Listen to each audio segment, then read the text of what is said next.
Hey, Jenna here with My Generosity Estate Sales. I am here early at a client's house that I'm going to be meeting with for the first time. And I had a question from her that I thought was a really good one the other day whenever she called. And I just wanted to do a video about it because it is something that I'm sure a lot of other people have the same question. So the question she asked me was, what do I need to do to prepare for you to get here and for you to come and start the sale? And a lot of times what clients will do is they think that what they need to do is start getting rid of stuff and to go through the stuff, which they do. Everybody needs to go through your things and make sure that you have everything out of the house that you want. But they spend a lot of time on this part and they don't spend a lot of time cleaning the actual house.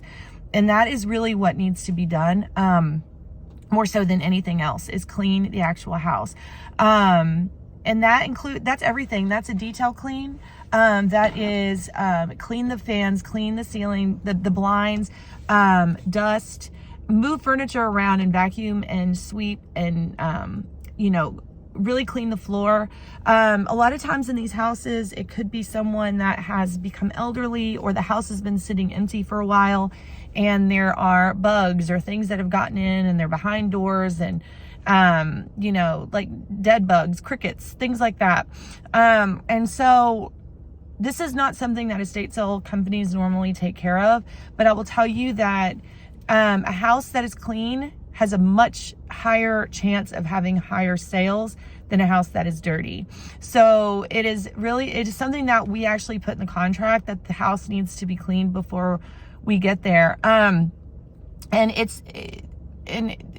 I would say ceiling fans, vacuum, clean the floor, wash all the pots and pans.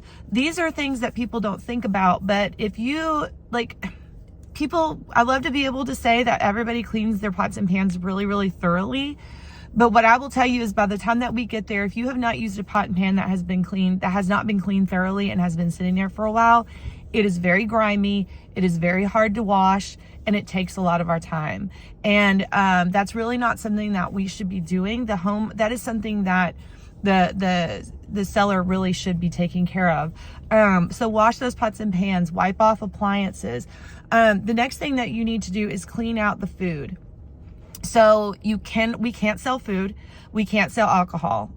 We can give alcohol away, but you can't sell it. And I don't want to be in the business of getting alcohol away. So, go through all that, give away whatever you want to give away, donate all that stuff to the food bank. Anything that's open, you're just going to have to throw it away.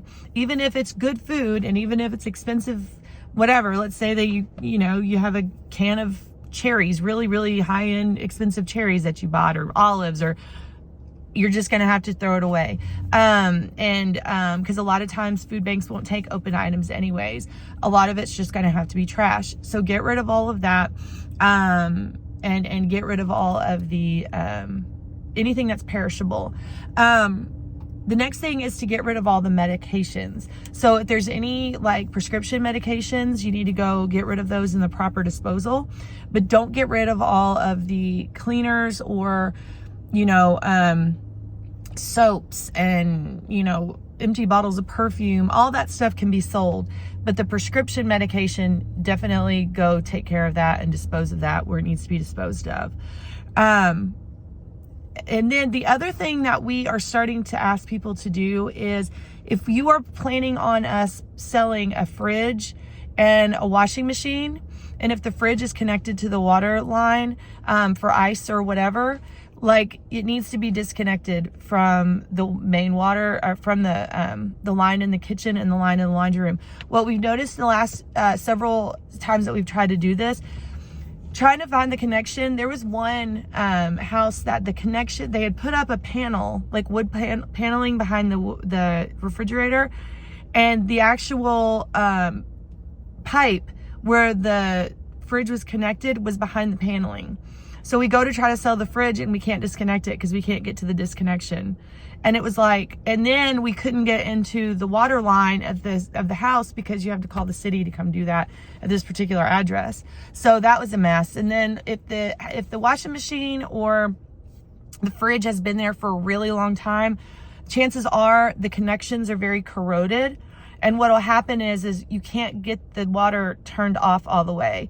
So we've had issues before where it's just an incessant drip, and and then it's just sitting there dripping during an estate sale, and we definitely don't want that, because then it could cause damage to the wall.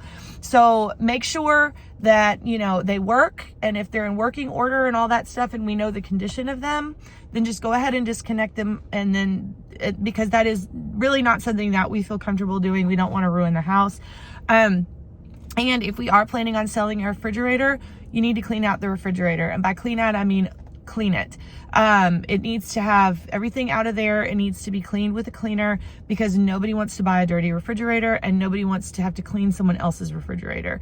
It's just, it's very unsanitary, and there's been some refrigerators that we've seen that are just yikes.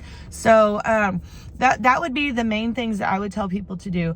Designate an area in your house where you would like for all personal items that we might find to go. So say in this closet, I've made this closet available to you. If you find, you know, old checkbooks or driver's licenses or passports or, you know, anything like that, it needs to go into the closet.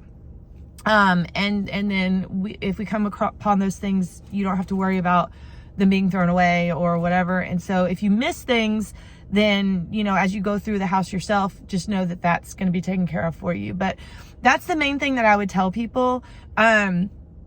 It should just ensure that the house is clean, that all the food is thrown away, the refrigerators are disconnected from the wall, and that pots and pans and fridges and everything are cleaned off of all the grime from them, because we all know that happens. So I hope that this helps you if you're in the midst of trying to get ready for something.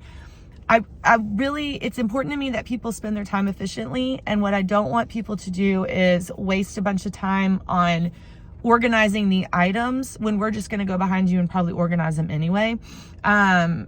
Just really focus and empty. Here's another thing too. Empty the trash cans. Make sure all the trash is emptied out of all the house, and wash all the linens. So if you have a bed sheet that's still on a bed, take that off and wash them. Take any blankets down and wash them. Washed linens always sell better than non-washed linens. If you come upon any sheets that have stains that you can't get out, those probably need to be donated to like an animal shelter, because they do always need linens for that, but they're really hard to sell. But definitely wash them. Make sure that all the laundry is washed in all the hampers. We have come across some dirty laundry before, and that's just not what we do.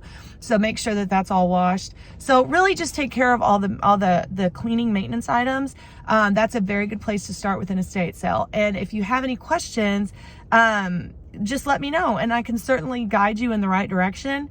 I hope that this helps you if you're kind of in the middle of this, to kind of know where the next step is. But if you are in the North Texas area and you do need an estate sale, reach out to us. Put us, our contact information will be in the comments, and we hope that we can help you with your estate liquidation needs. Bye.